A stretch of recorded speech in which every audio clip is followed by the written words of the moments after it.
Shalom, selamat pagi Bapak Ibu, saudara sekalian dimanapun berada. Mari hari ini saya mengajak setiap kita datang di hadapan Tuhan, mencari wajah Tuhan, dan meninggikan Tuhan lebih lagi. Mari siapkan hati kita bersama-sama. Bapa, Kau mendengar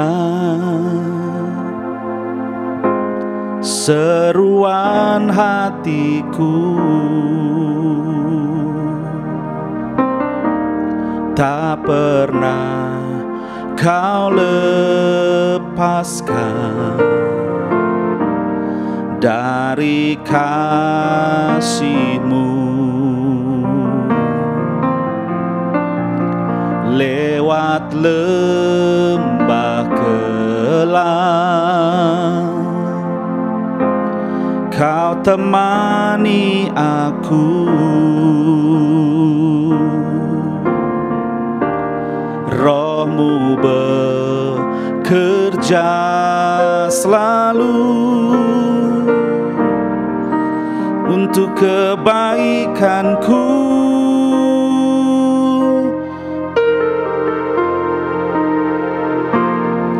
Mengalir kuasa dari tempat maha tinggi, Bapa kekal mulia, Kau hadir di sini, memulihkan hati, menyembuhkan yang terluka. Ku kan tenang bersama-Mu, Bapa. Ini kerinduan kami, Tuhan. Bapa, Kau mendengar seruan hatiku,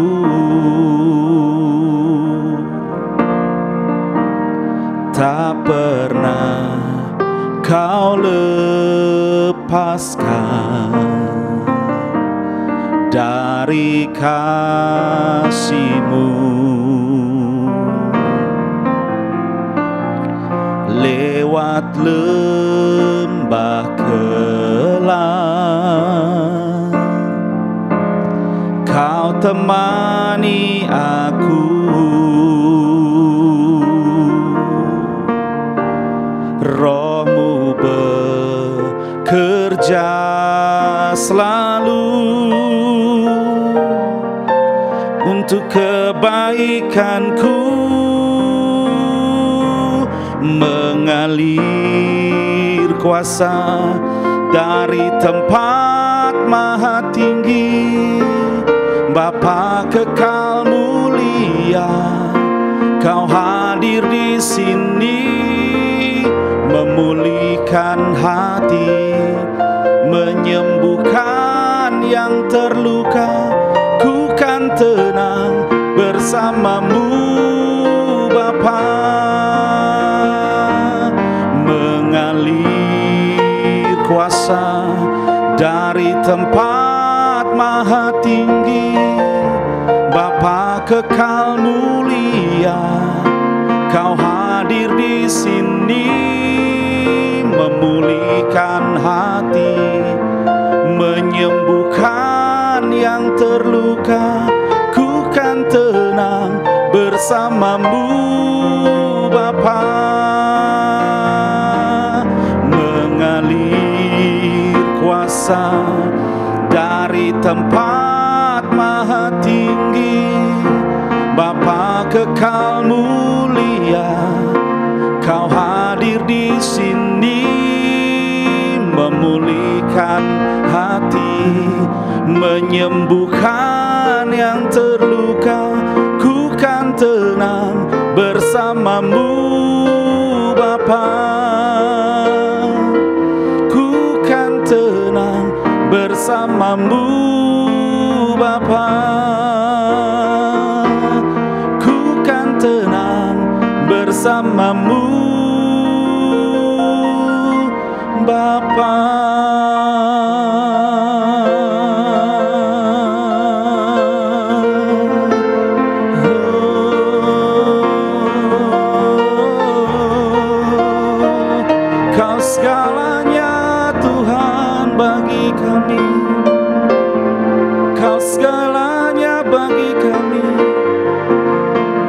segalanya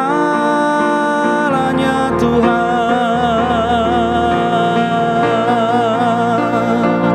Tiada yang lain, tiada yang lain selain Engkau Tuhan, yang kami sembah,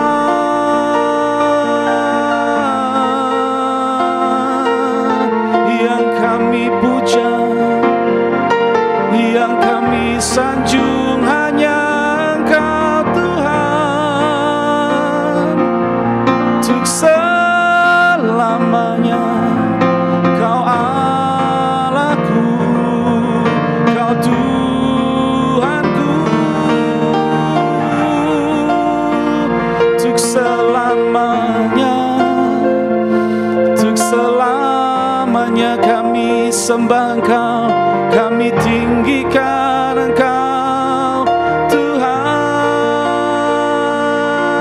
Sebab Kau kekuatan kami, Kau sukacita kami, Kau penghiburan kami, Kau yang menuntun kami Tuhan, dan selalu beri kekuatan limpah. Sungguh Engkaulah kekuatan bagi setiap kami Tuhan. Engkau kota benteng perlindungan kami, gunung batu kami. Bersamamu kami takkan goyah, sebab Engkau senantiasa menyatakan kebaikan lepas kebaikan, dan penyertaan-Mu itu nyata bagi kami. Terima kasih untuk pagi ini, kami boleh meninggikan Engkau, kami boleh menyembah Tuhan, dan kami boleh merasakan akan hadirat-Mu yang memenuhi hidup kami. Dan teristimewa pagi ini Tuhan, bahwa setiap kami mengalami pengenalan akan Engkau lebih lagi melalui kuasa firman-Mu. Kami mau buka hati kami, dan kami mau menangkap pesan Tuhan. Terima kasih Bapa, Engkau memberkati hamba-Mu yang akan menyampaikan firman-Mu. Kuat kuasa-Mu penuh atas hamba-Mu. Di dalam nama Tuhan Yesus Kristus kami berdoa, kami mengucap syukur. Haleluya. Amin. Shalom saudara yang terkasih dalam nama Yesus. Baik, hari ini kita akan belajar kebenaran firman Tuhan. Tema hari ini adalah menyalibkan hawa nafsu. Langsung saja kita buka kebenaran firman Tuhan dalam Galatia pasal 5 ayat yang ke-24. Tema firman Tuhan pagi ini yaitu menyalibkan hawa nafsu, yang terambil dalam Galatia 5 ayat yang ke-24. Demikian bunyi firman Tuhan. Barang siapa menjadi milik Kristus Yesus, ia telah menyalibkan daging dengan segala hawa nafsu dan keinginannya. Saudara yang terkasih dalam nama Yesus, tema firman Tuhan hari ini saya ulangi lagi, menyalibkan hawa nafsu. Nah, kalau di ayat ini sebetulnya menyalibkan daging dengan segala hawa nafsunya. Apa artinya menyalibkan daging? Apa daging kita ini kita salib? Apa seperti begitu? Ada 3 poin yang saya bagikan. Mengapa kita harus menyalibkan daging atau menyalibkan hawa nafsu? Ada 3 poin. Yang pertama, ayat 1. Coba kita naik ke atas. Ayat 1 yaitu supaya kita sungguh-sungguh merdeka. Mengapa kita harus menyalibkan hawa nafsu atau kedagingan kita? Supaya kita sungguh-sungguh merdeka. Kita naik ayat 1. Demikian bunyi firman Tuhan. Perhatikan di sana ya. Supaya kita sungguh-sungguh merdeka, Kristus telah memerdekakan kita. Karena itu berdirilah teguh dan jangan mau lagi dikenakan kuk perhambaan. Nah, saudara-saudara yang terkasih dalam nama Yesus, kenapa kita harus menyalibkan kedagingan atau hawa nafsu tadi? Yang pertama adalah supaya kita sungguh-sungguh merdeka. Kenapa saudara-saudara? Kalau saya pelajari di ayat 24 ini sebetulnya itu merujuk kepada penyaliban Yesus yang 2000 tahun yang lalu. Bahwa setiap orang yang menjadi milik Kristus, bahwa setiap orang yang percaya kepada Kristus, dia sudah mati bersama Kristus, atau kedagingannya atau segala macam jenis hawa nafsunya sudah disalibkan 2000 tahun yang lampau di atas kayu salib dengan Tuhan Yesus. So, ayat yang satu menjelaskan bahwa kita apa? Supaya kita sungguh-sungguh merdeka, itulah Kristus telah memerdekakan kita. Karena itu berdirilah teguh dan jangan mau lagi dikenakan kuk perhambaan. Saudara-saudara yang terkasih dalam nama Yesus Kristus, ternyata begitu penting dan sangat urgent dan sangat benar-benar sangat harus kalau kita itu menyalibkan kedagingan atau menyalibkan hawa nafsu. Kenapa? Supaya kita sungguh-sungguh merdeka. Kenapa? Supaya kita jangan lagi diperhambakan dengan dosa. Supaya kita jangan lagi dikenakan kuk yang namanya kuk dosa tadi. Saudara-saudara yang dikasih dalam Yesus, ada orang-orang yang susah lepas dengan keterikatan dosa-dosa percabulan. Kalau kita baca tentang itu keinginan daging tadi, percabulan, free sex, ya, pornografi segala macam. Ada orang-orang yang susah lepas dalam hal-hal seperti itu. Mereka masih dikenakan kuk dosa atau kuk perhambaan dosa tadi. Tetapi ketika kita percaya kepada Yesus, kita sungguh-sungguh kepada Yesus, kita mau menyalibkan hawa nafsu kita supaya kita sungguh-sungguh merdeka, maka itu jangan lagi engkau mau dikenakan kuk perhambaan dosa, atau jangan lagi engkau mau dikenakan kuk perhambaan. Saudara-saudara yang dikasih dalam nama Yesus Kristus, kalau saya jelaskan di sini bahwa ketika kita sudah menjadi milik Kristus, saudara yang terkasih dalam nama Yesus, yang pertama adalah kita itu sebetulnya sudah sungguh-sungguh merdeka. Jadi apa yang harus kita buat? Jangan lagi engkau mau berbuat dosa sehingga engkau menjadi hamba dosa. Ya, itu saudara-saudara. Kenapa kita harus menyalibkan daging tadi? Kenapa kita harus menyalibkan hawa nafsu? Ya itu tadi, supaya kita sungguh-sungguh merdeka. Karena apa? Karena kita menjadi orang yang free. Kita sudah ditebus di atas kayu salib oleh Tuhan Yesus Kristus. Jadi jangan sampai engkau lagi terus-menerus berdosa, saudara-saudaraku. Jangan engkau terus lagi berzina, yang berzina terus berzina. Kemarin berzina, sekarang berzina. Engkau yang mencuri, kemarin mencuri, sekarang mencuri lagi. Ya toh? Jangan lagi engkau menjadi orang yang jatuh ke dalam lubang yang sama. Itu saja yang dosa yang kau lakukan. Ya toh? Itu saja dosa yang sering kau lakukan dan kau tidak bisa lepas dari dosa itu. Jangan lagi seperti itu. Karena engkau sudah ada dalam Kristus. Jadi jangan lagi mau kau diperhamba oleh dosa. Yang kedua adalah kenapa kita harus menyalibkan hawa nafsu atau kedagingan. Yang kedua adalah sebab keinginan daging berlawanan dengan keinginan roh. Di ayat 17 dijelaskan di sana, saya akan bacakan saudara-saudara. Sebab keinginan daging berlawanan dengan keinginan roh, dan keinginan roh berlawanan dengan keinginan daging. Karena keduanya bertentangan, sehingga kamu setiap kali tidak melakukan apa yang kamu kehendaki. Mengapa kita harus menyalibkan daging atau menyalibkan hawa nafsu kita? Yang kedua adalah karena sebab keinginan daging berlawanan dengan keinginan roh. Wow, luar biasa saudara-saudara. Itulah sebabnya kenapa kita harus menyalibkan kedagingan kita, hawa nafsu kita, karena memang keinginan daging itu selalu berlawanan dengan keinginan roh.